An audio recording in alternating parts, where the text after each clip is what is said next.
ಯುದ್ಧಕಾಂಡವಾದ ಸಾಮಾನ್ಯ ಸಭೆ, ರೊಚ್ಚಗೆದ್ದ ಮಹಿಳಾ ಸದಸ್ಯೆ ಸಭೆಯಿಂದ ಪಲಾಯನ.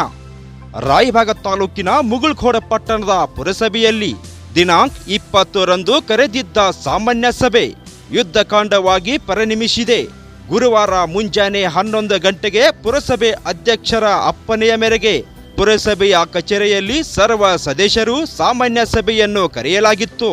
2025-26ನೇ ಸಾಲಿನ ಸಂತೆ ಕರ ಬಹಿರಂಗ ಹರಾಜು ಮಾಡುವ ವಿಷಯವು ಅಜೆಂಡಾದಲ್ಲಿ ಇತ್ತು. ಇಲಾಖೆಯ ನಿಯಮದಂತೆ 4 ಜನರು ಹರಾಜಿನಲ್ಲಿ ಭಾಗವಹಿಸಬೇಕೆನ್ನುವುದು ಅಧಿಕಾರಿಗಳು ಹಾಗೂ ಸರ್ವ ಸದಸ್ಯರ ಮಾತಾಗಿತ್ತು. ಆದರೆ ಈ ಹರಾಜು ವಿಷಯ ನಮಗೆ ವಿಳಂಬವಾಗಿ ತಿಳಿದಿದೆ. ಹರಾಜು ಪ್ರಕ್ರಿಯೆಯಲ್ಲಿ ಅಧಿಕಾರಿಗಳ ಸಮಯ ಪಾಲನೆ ಮಾಡಿಲ್ಲ ಎಂದು ಚೇತನ್ ನಡುವಿನಕೇರಿ ಹಾಗೂ ಸಂತೋಷ್ ಅರಭಾವಿ ಸಭೆಯ ಮಧ್ಯೆ ಪ್ರವೇಶಿಸಿ ಪ್ರಶ್ನೆ ಮಾಡಿದರು. ಈ ವೇಳೆ ಅಧಿಕಾರಿ ಪುರಸಭೆ ಸದಸ್ಯರು ಹಾಗೂ ಸಭೆಯ ಮಧ್ಯ ಪ್ರವೇಶಿಸಿ ಮಾತಾಡಿದವರು ನಡುವೆ ತೀವ್ರ ಮಾತಿನ ಚಕಮಕಿ ನಡೆಯಿತು. ಸಭೆಯ ಮಧ್ಯ ಪ್ರವೇಶಿಸಿ ಅಸಭ್ಯವಾಗಿ ನಡೆದುಕೊಂಡು ಟೇಬಲ್ ಕುಟ್ಟಿ ಮಾತನಾಡಿದ್ದು ಸರಿಯಲ್ಲ ಎಂದು ನಿಯಮ ಬಾಹಿರವೆಂದು ಆಕ್ರೋಶ ವ್ಯಕ್ತಪಡಿಸಿದ್ದ ಪುರಸಭೆ ಸದಸ್ಯ ಮಂಗಲ ಪನದಿ ಸಭೆಯಿಂದ ಪಲಾಯನ ಮಾಡಿದ್ದರು. ಪುರಸಭೆ ಮುಖ್ಯಾಧಿಕಾರಿಗಳು ಸ್ಪಷ್ಟನೆ ನೀಡಿ, ನಾವು ಕಚೇರಿಯ ನಿಯಮಾನುಸಾರ ಸಭೆ ನಡೆಸಿದ್ದು, ಸಭೆಯ ಮಧ್ಯೆ ಪ್ರವೇಶಿಸಿ ಮಾಹಿತಿ ಕೊಡಿ ಎಂದು ಕೇಳುವುದು ಸರಿಯಲ್ಲ ಮತ್ತು ಹರಾಜು ಪ್ರಕ್ರಿಯೆ ಕುರಿತು ಪಟ್ಟಣದ ತುಂಬೆಲ್ಲ ಜಾಹೀರಾತು ಕೂಡ ಹಂಚಲಾಗಿದೆ ಎಂದು ಹೇಳಿದ್ದಾರೆ. ಆದರೆ ಸಭೆಯ ಮಧ್ಯ ಭಾಗವಹಿಸಿದ ನಮ್ಮಿಂದ ಯಾವುದೇ ತಪ್ಪಾಗಿಲ್ಲ ಎಂದು ಕೆಲವರು ವಾದಿಸುತ್ತಿದ್ದಾರೆ. ಆದರೆ ಯಾವುದು ಸರಿ ಯಾವುದು ತಪ್ಪು ಎನ್ನುವುದು ಮೇಲಾಧಿಕಾರಿಗಳೇ ಸ್ಪಷ್ಟಪಡಿಸಬೇಕಿದೆ. ವರದಿ ರಾಕೇಶ್ ರಸಲಾಪುರೆ, ರಾಜ್ಯೋದಯ ನ್ಯೂಸ್.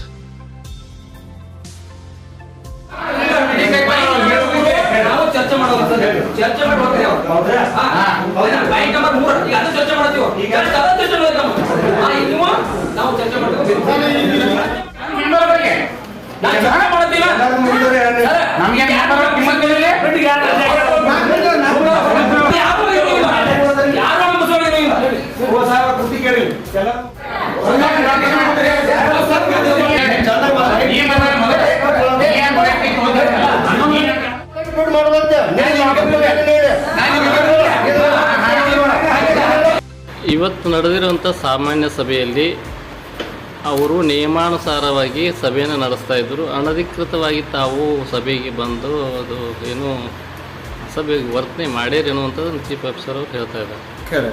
ತಾವೇನು ಹೇಳ್ತೀರಿ? ಅವ್ರನ್ನ ಉಳಿಸ್ಕೊಳ್ಳೋಕೆ ಸಮರ್ಥನೆ ಅವ್ರು ಮಾಡ್ಕೊಂಡಿರ್ಬೋದು, ಆದರೆ ನಾವು ಯಾರೋ ಅವ್ರ ಮನೆಗೆ ಅವ್ರ ಅಡುಗೆ ಮನೆಗೆ ಹೋಗಂತೂ ಮಾತಾಡಲಿಲ್ಲ. ಒಂದೇ ವಿಚಾರ, ಇಲ್ಲಿ ನಾನು 2-3 ವಿಷಯಗಳು ಭಾಳ ಸ್ಪಷ್ಟವಾಗಿ ಎಲ್ಲರ ಗಮನ ತೊಗೊಂಬರ್ತೇನೆ ರೀ.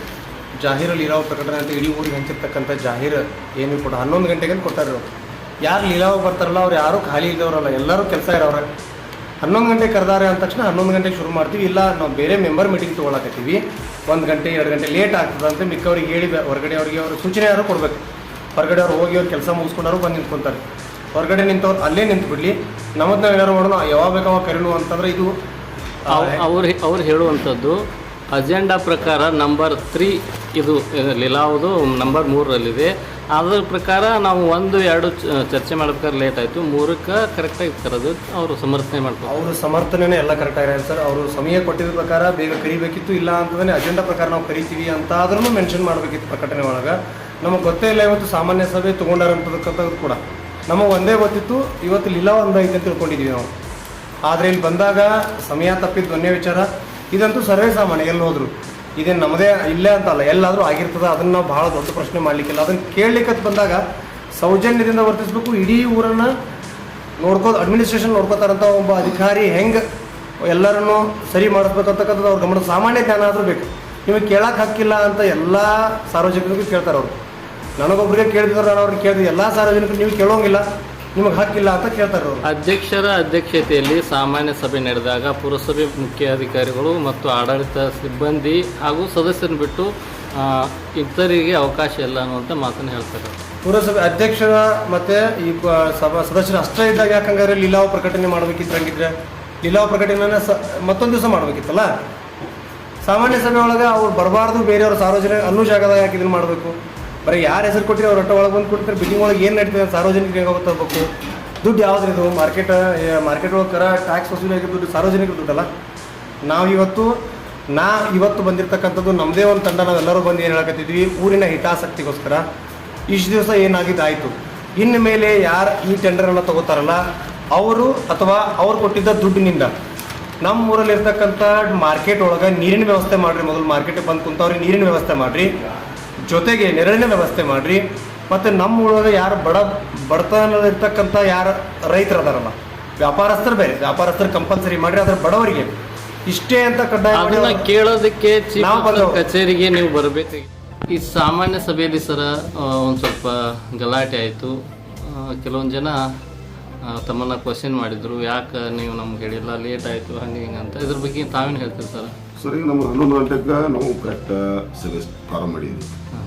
ಅದ್ರಾಗ ನಾವು ಟೋಟಲ್ 6 ಸಬ್ಜೆಕ್ಟ್ ಇದ್ದು, 6 ಸಬ್ಜೆಕ್ಟ್ ಒಂದೇ ಸಬ್ಜೆಕ್ಟು 2 ಸಬ್ಜೆಕ್ಟು ನಾವು ಡಿಸ್ಕಷನ್ ಮಾಡ್ಕೊಂಡು ಬಂದೆವು. ಆಯ್ತು, 3ನೇ ಸಬ್ಜೆಕ್ಟು ಸಂತೆಕರ ಅಲ್ಲಿ 12 ಗಂಟೆಗೆ ಸರ್ ಮ್ಯಾಲೆ 1 ತಾಸು ನಮ್ಗೆ 2 ಪ್ರಶ್ನೆಗಳು ಚರ್ಚೆ ಮಾಡಿದೆವು. ಇಲ್ಲಿ ಬರ್ಬಿಡ್ದು 12 ಗಂಟೆಗೆ.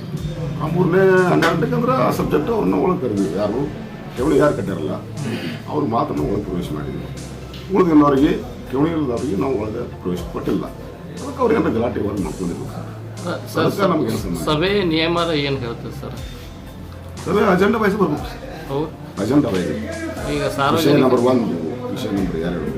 ಸಾರ್ವಜನಿಕರಿಗೆ ಅವಕಾಶ ಐತೆ ಅಂತ ಹೇಳಿ ಬರ ಅದು ನಮ್ಮ ಸಾಮಾನ್ಯ ಸಭೆಗೆ ಬಿಟ್ಟು ವಿಚಾರ ಸರ್. ಹಾಂ, ಮಾನ್ಯ ಅಧ್ಯಕ್ಷರು ಸಾಮಾನ್ಯ ಸಭೆ ನಮ್ಗೆ ಏನೋ ನಿರ್ದೇಶನ ಮಾಡ್ತಾರಲ್ಲ ಆ ಪ್ರಕಾರ ನೋಡ್ಬೇಕು.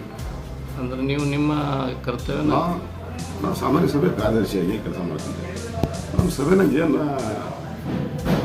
ನಿರ್ದೇಶನ ಕೊಡ್ತೀವಿ ಆ ಪ್ರಕಾರ ಕೆಲಸ ನಾವು ಕಾರ್ಯಗೊಳಿಸ್ಬೇಕಾಗುತ್ತೆ. ಮುಂದಿನ ಸಭೆಯೊಳಗೆ ಇದೇ ರೀತಿ ಆಗ್ತಾ ಹೋದರೆ ಏನು ಕ್ರಮ ಕೈಗೊಳ್ತೀವಿ ಸರ್? ಸರ್, ಮುಂದಿನ ಸಲ ಹಿಂಗೇನ್ರೆ ನಮ್ಗೆ ಗಲಾಟೆ ಆಗೋ ಸಂಬಂಧ ನಾವು ಪೊಲೀಸ್ ಸೂಕ್ತ ಭದ್ರತೆ ಹೋಗಿಸಿ ಸಭೆ ಮಾಡ್ಬೋದು. ತಮ್ಮ ಹೆಸರು ಸರ್?